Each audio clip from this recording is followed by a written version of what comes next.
Again, you have heard that it was said to those of old, 'You shall not swear falsely, but shall perform to the Lord what you have sworn.' But I say to you, do not take an oath at all, either by heaven, for it is the throne of God, or by the earth, for it is his footstool, or by Jerusalem, for it is the city of the great king. And do not take an oath by your head, for you cannot make one hair white or black. Let what you say be simply yes or no. Anything more than this comes from evil." And we're talking about truth-telling today. And what does it actually mean to tell the truth? I think this is what Jesus is getting at in these verses. So what is the truth? The popular view in academia and in our culture is that truth is socially constructed. In other words, truth is whatever I feel that it is. So there's no such thing really as objective, universal truth. It's what I make of it. But then at the same time, there is a seemingly opposite view. I need to get this up here. I'm going to be looking down like crazy. There's seemingly the opposite view that author Christopher Watkin calls an oppressive dogmatism. An oppressive dogmatism. It's like an opposite view. It is the view that only one interpretation or experience is allowed, which leads to the suppression of other perspectives. So they seem like they are opposite views, but in fact, they're both held by our culture today. The idea that truth is whatever I feel it is actually an oppressive dogmatism. You're not allowed to hold a different view from that in many places in our society. But of course, the statement, truth is whatever I feel it is a self-defeating proposition because it's actually a universal truth claim, right? It's a claim. Truth is whatever I feel it is. They're making a universal claim about that. So it's a contradiction, actually. We actually live in a confused world in terms of truth. So it's no wonder that lying is on the rise. More than 64% of Americans in a recent poll think that lying is justified. And this is up from 42% in just 2006, not that long ago. Only 34% of Gen Zers strongly believe lying is morally wrong. That's the opposite, which means 66% of them think that it's morally okay. So there are many shifts that are happening. Lying is actually not only acceptable, it's preferable if it gives you the advantage. Well, Jesus calls us in these verses to tell the truth. To tell the truth. So what I want to look at, our passage this morning in 3 points about this. Point number 1, the truth about lying. Point number 2, why we don't measure up. And point number 3, the power to change. So the truth about lying, why we don't measure up, and the power to change. So first, the truth about lying. What does Jesus mean in verse 37? He says, let what you say be simply yes or no. Anything more than this comes from evil. So what is Jesus saying? He's saying always speak truthfully. No nuance, no gray area, no guile. That's a big word, or it's a word, which means no craftiness or trickiness or manipulation in our responses. That's what guile would be. No guile. In other words, what you see is what you get. say what you mean and mean what you say. This is what Jesus is saying here. There's no real wiggle room on this. Either it's yes or it's no. Tell the truth. No nuance. Don't fudge on it. Don't manipulate it. Don't work it the way you want to. So then what is Jesus talking about here with the oaths in the first couple of verses of our passage? So it's another one of those sayings, right? We talked about that there are going to be 6 of them here in the Sermon on the Mount. Again, you have heard it, that it was said, but I say to you. Remember, we talked about it with lust, we talked about it with anger, and we've talked about it in numerous places. Well, this is another one. You've heard it that it was said, but I say to you. So where had the people heard what was said? Who was it that was telling them the things that were said? Well, it was the religious leaders. They were the ones saying, they were the ones interpreting the law for the people. So what did the religious leaders say? Well, he says it here. You shall, in verse 33, you shall not swear falsely, but shall perform to the Lord what you have sworn. What's wrong with that? Isn't that a good thing? Isn't to not swear falsely and to perform to the Lord what they had sworn? Seems like that would be a good thing. But Jesus is calling them out on it. Well, of course it's a good thing to do what you're supposed to do and to tell the truth and to follow through with whatever oath you have made. But it really wasn't that way with the religious leaders. They had concocted a convoluted system that defeated the very purpose of the oaths. In essence, what they were saying was that oaths might or might not be binding depending on what you swore by. So in chapter 23 of Matthew, we have a little bit more information about the oaths. And it says this, the rabbis said that if one swore by Jerusalem, it is not binding. But if one swore toward Jerusalem, it was binding. If one swore by the temple, it was not binding. But if one swore by the gold in the temple, well, then it was binding. If one swore by the altar of sacrifice, it is not binding. But if one swore by the gift on the altar, it was binding. Talk about random ideas that the religious leaders had, but it was their way of showing piety by swearing in the name of some religious artifact, but without it actually being binding. They didn't actually have to tell the truth on it. This was the practice, the regular practice in that day. And Jesus is condemning that here. What is it that Jesus is saying? And this is very telling. What Jesus is saying here in our passage is that no matter what you swear by, you are always swearing by God. Look at verse 34. Don't swear by heaven. Why? Because that's God's throne. If you're swearing by heaven, you're swearing by God's throne. Verse 35, don't swear by the earth because it's his footstool, or by Jerusalem because it's his city. Verse 36, don't even take an oath about your head because you have no control over your hair either. God is over all of it. You don't know if you will live or you'll die. You have no control over your future. You have no control over anything. It's all God's. Everything belongs to him. So if you're swearing by something, you're actually swearing in his name, no matter what it is. That's telling, isn't it? In other words, God's laws are rigid. When we're loose with the truth, we're actually swearing by God. That's strong. And I want to go back to what I said before. What Jesus is teaching here is that we are always to speak truthfully. No nuance, no gray area, no guile.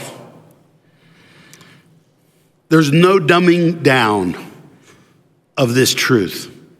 It's always rigid. The law that Jesus puts forth, God's standard, is always rigid.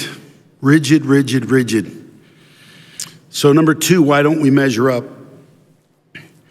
Well, we've already seen that we live in a culture where the truth is pretty relative, and it's very difficult for that not to influence us, for that to seep into us, because we are discipled daily by every kind of media and social media and regular media and whatever else it is. We are discipled daily in that kind of thinking. It is pounded into us from every corner. So it's very difficult, I think, for it not to influence us. So I sat down and tried to think through what it looked like for us, what the truth looked like for us. And I came up with a number of examples of how we might struggle with truthfulness. And these are in no particular order. And it's certainly not an exhaustive list. There are hundreds of ways that we might struggle with telling the truth. The first one is social media. Social media. In a New York Times piece, Gen Z has regrets. Jonathan Haidt and his co-writer, Will Johnson, ask if young people wish social media had never existed. And between a third and a half say they do. You believe that? Listen to what they say. Nearly all American teenagers use social media regularly, and they spend an average of nearly 5 hours a day just on these platforms. 52% say social media has benefited their lives, and 29% say it has hurt them personally. We have found this pattern in a wide array of surveys. We're not just talking about sad feelings from FOMO or social comparison. Now, that's the thing. FOMO means fear of missing out. You see people having fun and all that, and you feel like your life is a total dud because of that.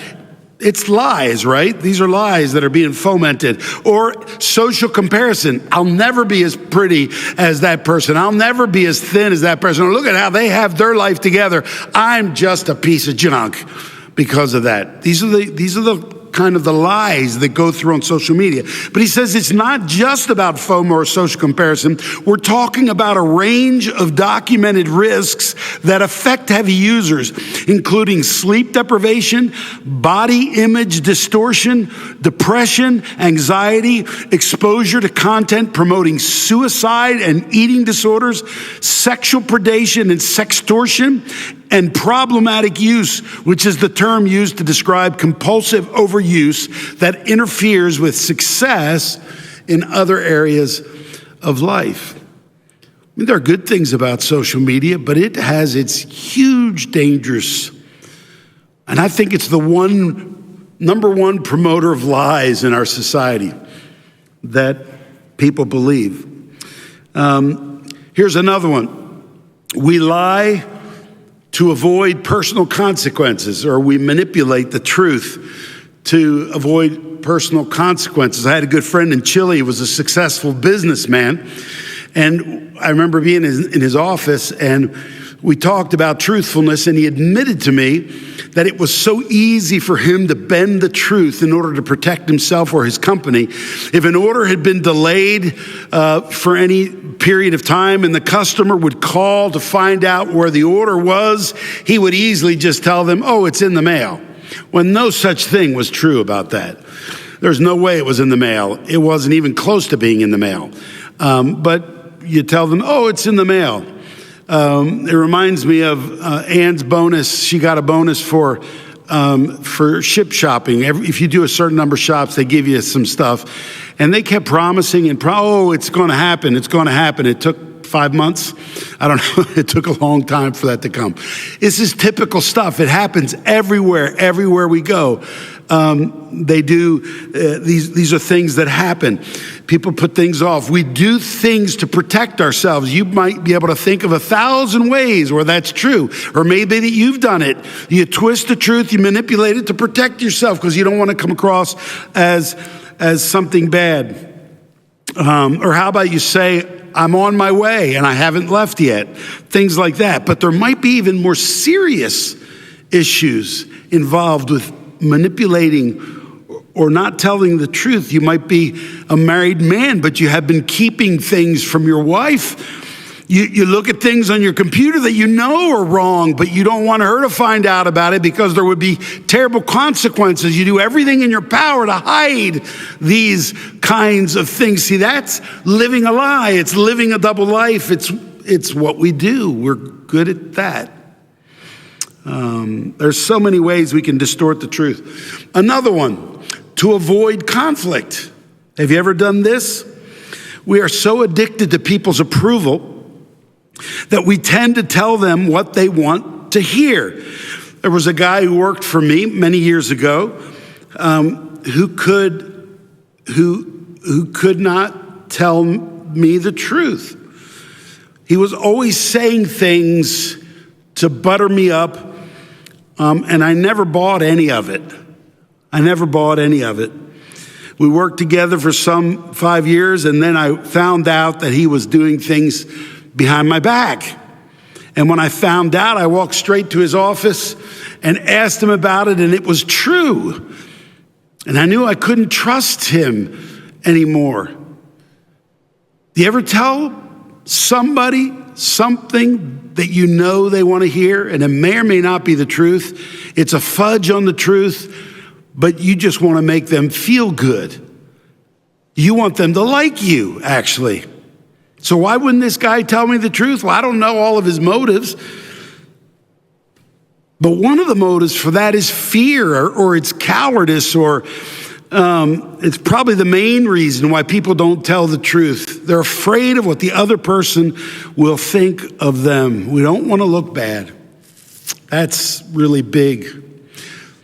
Now, let me give a caveat. There are people, telling the truth can be an idol too. There's some people that feel like as long as you've been honest, then you've done the right thing.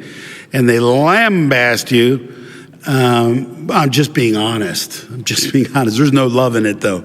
So that's not really what Jesus is saying here either. How about when we exaggerate things? I've got we can just keep going here. We'll just go all day, okay? I'll hit you in a minute. Just give me a second.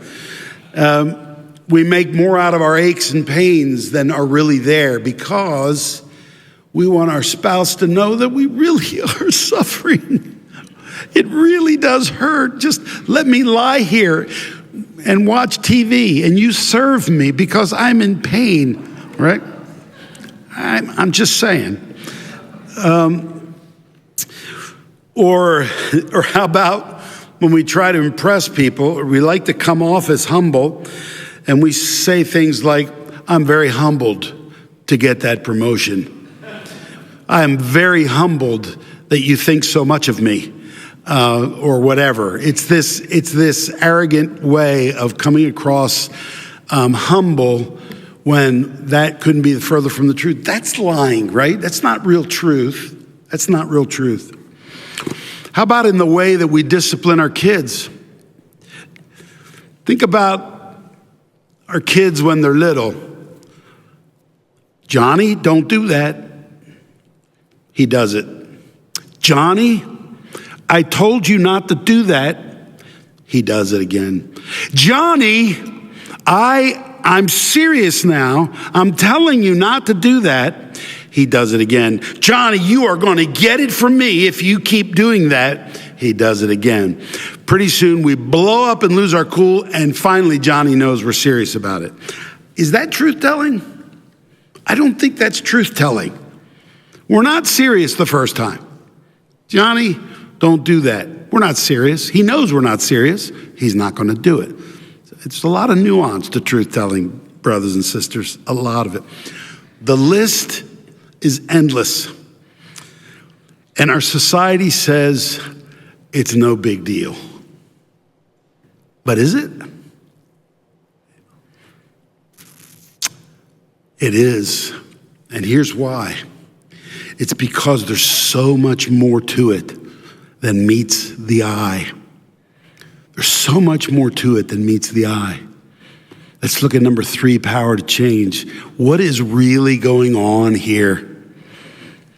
With every external lie that we perpetrate, there is always something going on under the hood. It is always a heart problem. It is always a gospel problem. It is always a worship problem.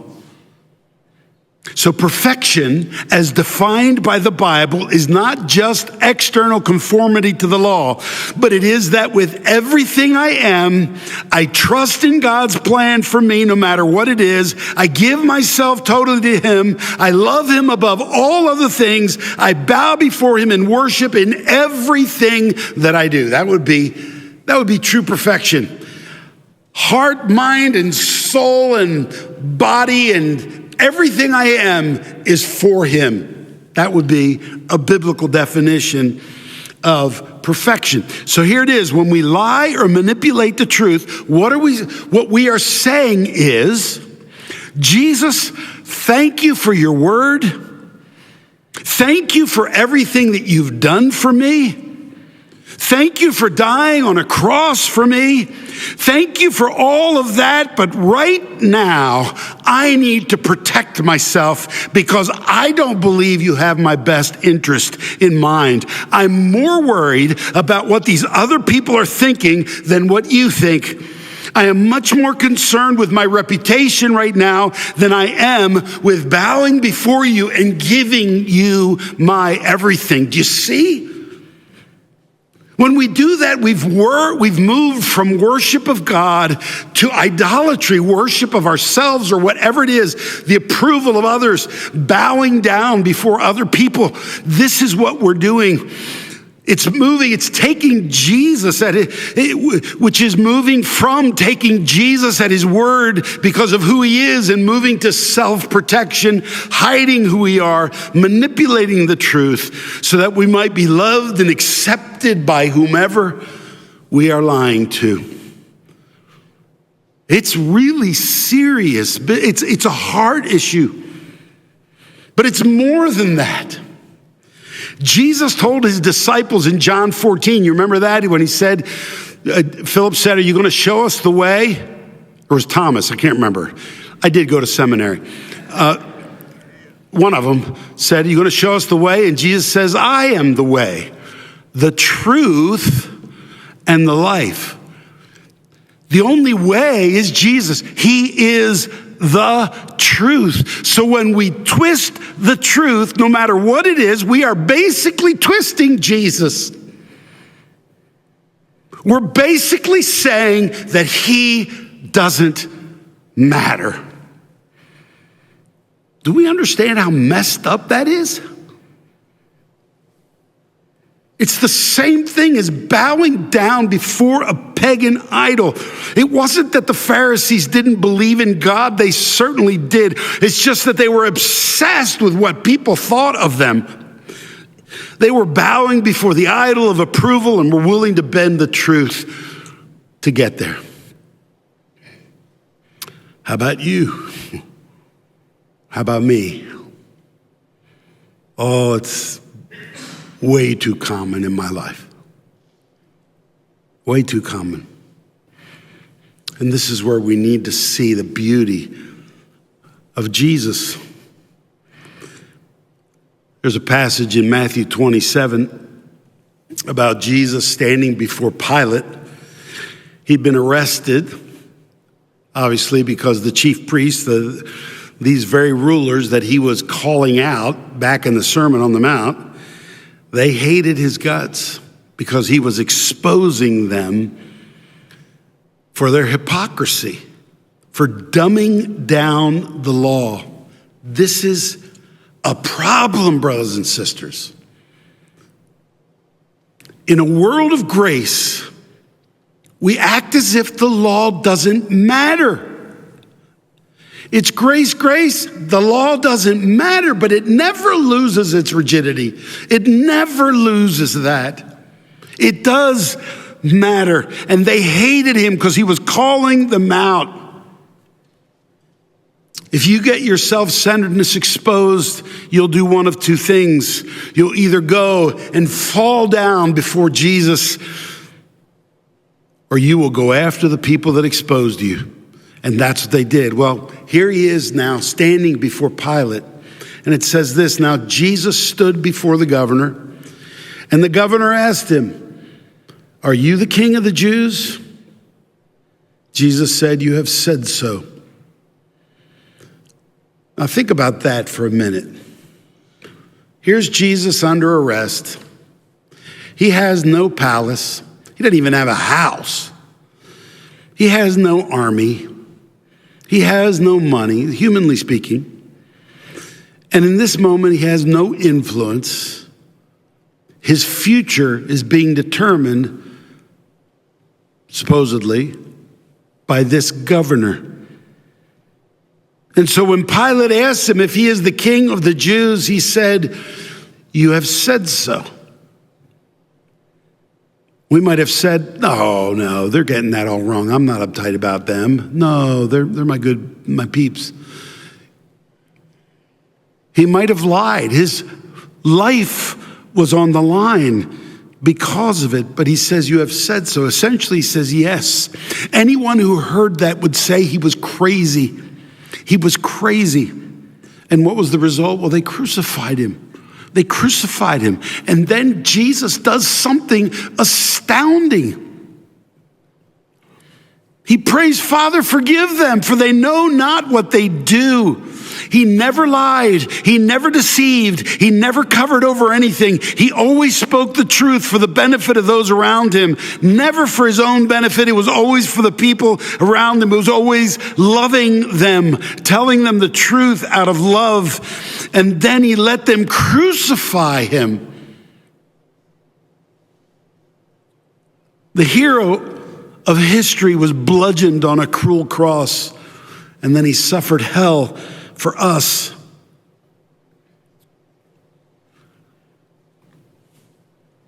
If we don't see the rigidity of the law, and we don't come face to face with how we have broken that all the time, then we'll never see the grace of Jesus. We'll never see his bloody body on a cross, suffering and then going to hell for us. It's so crucial that we see this so that we can admit who we are and get freedom from it. So the question is, how do we get the power to not live these kinds of lives and lies? We have to see further that on the third day he rose again and he ascended to the Father. And so we need to see that he sent his Spirit to live in us. And at the same time, there he is sitting at the right hand of the Father, and it says he's praying for us. Can you imagine that? Right now, Jesus is at the right hand of the Father. He's praying for you. And what is he praying? He wants you to get him. He wants you to understand him. He wants you to see the rigidity of the law and how we've just been lackadaisical about it, as if it wasn't important. He wants us to get the grace, what he had to do to go to a cross for us. He wants us to get it. He sent his Spirit in us so that it would be real and it would live in us. He's showing us that he paid the price for our lying and our manipulating the truth. See, our biggest problem is not really lying. Our biggest problem is that we haven't believed that he paid for it and we have nothing to hide. This is our biggest problem. Our repentance then isn't primarily about lying or hiding the truth. Our repentance is that we don't actually believe that he loves us, that he's given himself for us, and that he's praying for us right Now, do we see what the issue is? It's a worship problem. It's what our hearts worship. That's the issue.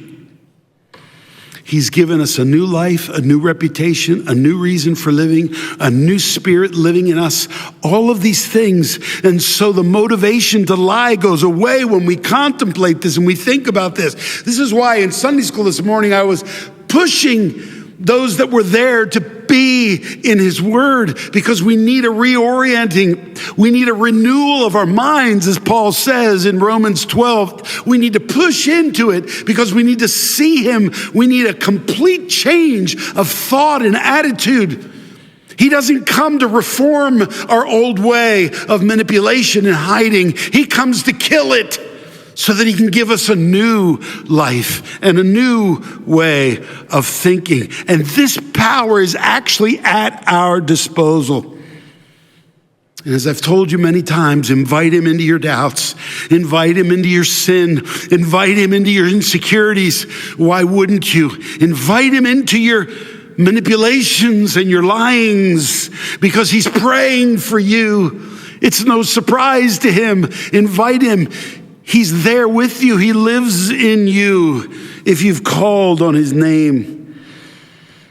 He's given you power to love well and to not hide. That's the gospel, and it changes everything. Let's pray.